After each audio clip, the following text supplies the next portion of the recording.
Voilà, chers amis, nous sommes aujourd'hui la veille du dimanche des Rameaux et je suis heureux de vous faire une petite vidéo, une petite présentation des trésors de la semaine. Et on va commencer tout de suite dans le vif du sujet puisque le jour des Rameaux, nous sommes à Jérusalem et Jésus s'apprête à rentrer. C'est vraiment son triomphe avant son sacrifice et son vrai triomphe qui est sa résurrection.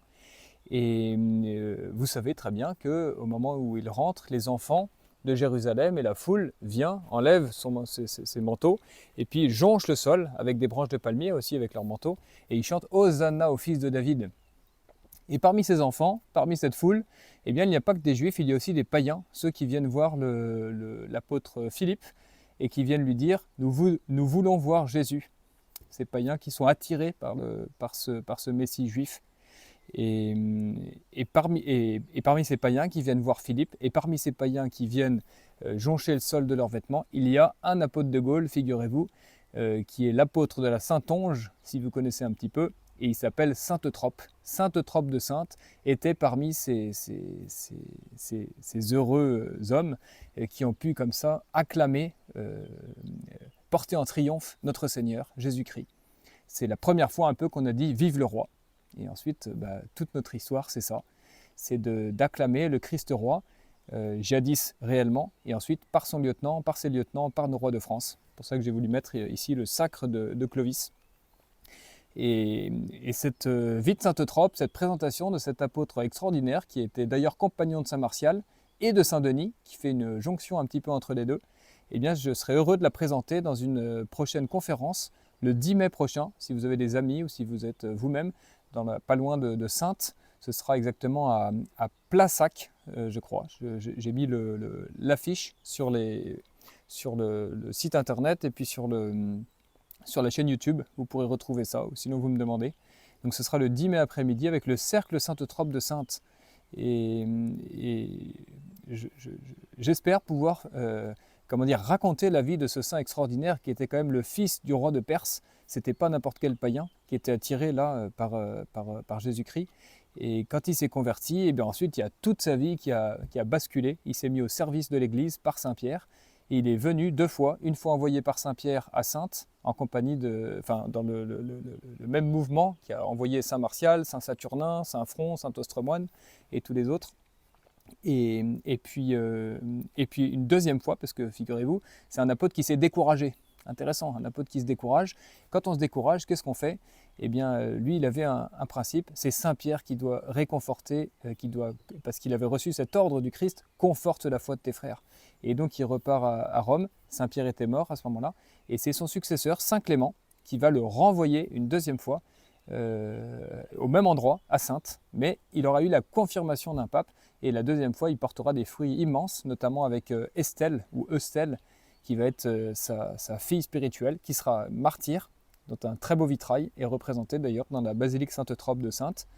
Et toute cette histoire qui est magnifique et qui est parfaitement attestée, eh bien, je vous la présenterai le 10 mai prochain. J'espère aussi pouvoir filmer cette conférence pour ceux qui ne seront pas là. Et ensuite, de proche en proche, vous voyez partir un petit peu comme ça sur toutes les traces de nos saints et qui ont tellement marqué nos régions. Et si on demande quelle est l'âme de la France, oui, l'âme de la France, c'est la foi, c'est l'évangile, c'est la foi catholique, mais elle s'est monnayée, elle s'est incarnée, plus exactement, par tous ces saints merveilleux. Et parce que Sainte Eutrope était le jour des Rameaux à Jérusalem et ensuite en Saintonge, eh bien, il y a des croix particulières, des calvaires qu'on voit que en Saintonge, qui s'appellent des croix hosannières, si vous connaissez un peu là-bas, et qui rappellent ce terme de Hosanna, parce que Sainte Eutrope à Jérusalem a chanté Hosanna au fils de David. Donc j'espère que demain, beaucoup de Français, au moins vous, vous aurez à cœur, en chantant Hosanna au fils de David, à penser à cet Eutrope, fils du roi de Perse, disciple de Jésus-Christ, apôtre de Sainte, disciple et envoyé par Saint-Pierre. Magnifique histoire, magnifique connexion entre l'évangile lointain et notre histoire proche. Voilà, c'est toutes ces histoires qu'il nous faut retrouver, publier, diffuser et célébrer ensemble. Donc ce 10 mai, j'espère que nous pourrons chanter et aussi prier et aussi étudier et faire toutes ces choses et nous rencontrer autour de cette histoire sainte de France.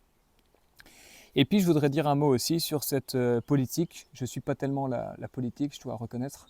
C'est peut-être un tort, je ne sais pas. En tout cas, je ne suis pas cette politique, notamment pour les présidentielles 2027, tous ces candidats, etc., toutes ces histoires autour de Marine Le Pen, parce que je crois que le salut ne viendra pas de là, parce que ça, c'est l'histoire des hommes, c'est l'histoire humaine, c'est l'histoire naturelle. Et il n'y a pas d'espérance dans cette histoire-là. Tout est noir, tout est sale, tout est toujours décourageant. Tandis que dans ces histoires du 1er siècle, même si on est peu à y croire et à les célébrer, bah c'est formidable. Et puis j'ai eu le choc un peu cette semaine, en continuant à préparer ce livre là pour cet été, qui réunit tous les apôtres de Gaulle, 150 quand même, du 1er siècle. J'ai eu le choc de me rendre compte de la vraie politique des rois de France, qui était une politique divine, qui était une politique de pèlerinage. C'est ça qui est extraordinaire. Je vous l'avais raconté un peu pour Saint-Ostremoine, pour Pépin le Bref plutôt, qui vient à la translation des reliques de Saint-Ostremoine entre l'abbaye de Volvic et l'abbaye de Mozac, il y a 6 km là, que je rêve d'aller faire en pèlerinage avec vous si vous voulez, si vous êtes disposé, si vous êtes auvergnat, et qui est venu, alors qu'il y avait toute sa cour qui était autour de lui en grande tenue, comme pour une grande manifestation religieuse. Et lui, il est venu pieds nus, en chemise, comme Saint-Louis 5 siècles plus tard, et il a porté comme ça le corps de Saint-Ostremoine. Mais ce que je ne savais pas, que j'ai su cette semaine, c'est que le Pépin le Bref a été en guerre, en lutte sourde contre le comte d'Auvergne pendant les 10 ans qui précédaient. Et 8 fois, le comte d'Auvergne s'est rebellé, et 8 fois, le roi Pépin le Bref est revenu en Auvergne pour mater la rébellion, pour le contraindre à se soumettre, parce que c'était ainsi que Dieu le voulait, qu'il y ait un roi et ensuite des comtes qui soient soumis à ce roi.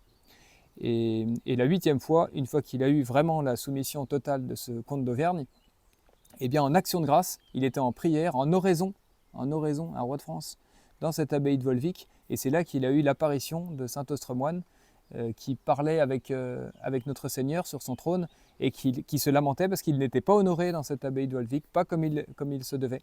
Et donc notre Seigneur lui dit, j'ai choisi un homme qui est sur cette terre, et tu vas lui apparaître pour lui annoncer que c'est lui qui va permettre cette translation jusqu'à l'abbaye de Mozac, où il y avait un abbé, l'abbé de Lanfred, qui lui-même avait cette inspiration, cette attirance pour aller chercher le corps de Saint-Ostremoine. Et quand il est venu voir le roi Pépin le Bref, eh bien, il a compris cette apparition. Tout s'est fait de telle manière que le corps de Saint-Ostremoine est encore aujourd'hui à cette abbaye de Mozac. Là, il y a un pèlerinage à ressusciter et puis une foi à retrouver. C'est-à-dire, bien sûr, il fallait combattre, il fallait faire la politique nécessaire pour mater cette rébellion, mais la politique la plus importante, c'était de prier Saint-Ostremoine pour qu'il apaise ce comte d'Auvergne, qu'il le convertisse et qu'enfin il rentre dans les voies du Seigneur, dans les voies du salut, qu'il se soumette, qu'il soit humble et modeste devant le roi, qu'il lui-même est humble et modeste devant le roi des rois, notre Seigneur. Et cet exemple de Pépin le Bref, c'est un exemple parmi des dizaines, je n'ose pas dire des centaines d'autres, mais je pense, et à commencer par ce roi Gondoc de Marseille avec Sainte Marie-Madeleine, encore une autre histoire, mais un roi païen qui se convertit, et la première chose qu'il fait, c'est qu'il part à Jérusalem pour aller voir les apôtres. Et c'est peut-être lui d'ailleurs, on dit, qui rapporte le corps de Sainte Anne, ou en tout cas c'est dans cette mouvance-là. Et puis je voulais aussi vous parler de cette semaine sainte dans laquelle nous allons rentrer, après les rameaux, et de ne pas oublier le petit Martial et Saint Front, et d'autres aussi, Saint Gatien de Tours, qui faisait la lecture, lui, Saint Gatien de Tours, qui faisait la lecture à la scène, la lecture liturgique. Pardon, je me trompe, c'est Saint Ursin de Bourges, on n'est pas très loin. Saint Ursin de Bourges qui faisait la lecture à la scène. Et vous savez pourquoi? Parce que Saint Ursin de Bourges, c'est Nathanaël que Jésus a vu sous le figuier, et puis que Jésus lui dit, cet homme était un savant, cet homme savait les Écritures. Et donc, sachant les Écritures, disciple de Jésus-Christ, eh bien, il est choisi pour faire la lecture à la scène, comme aujourd'hui. Non, Saint Gatien de Tours, c'est comme Saint Front de Périgueux et Saint Martial de Limoges. Eux, ils étaient là pour aider, pour servir pour le lavement des pieds, pour les eaux, pour apporter les choses du repas. Et alors je sais que c'est contesté parce qu'on dit que c'est pas marqué dans l'Évangile, etc. Mais tout n'est pas marqué dans l'Évangile, et la tradition catholique est là justement pour éclairer, pour faire comme ces fleurs par rapport à une table, c'est-à-dire pour donner de la vie, de la couleur, plein de petites traditions comme ça qui se monnaient.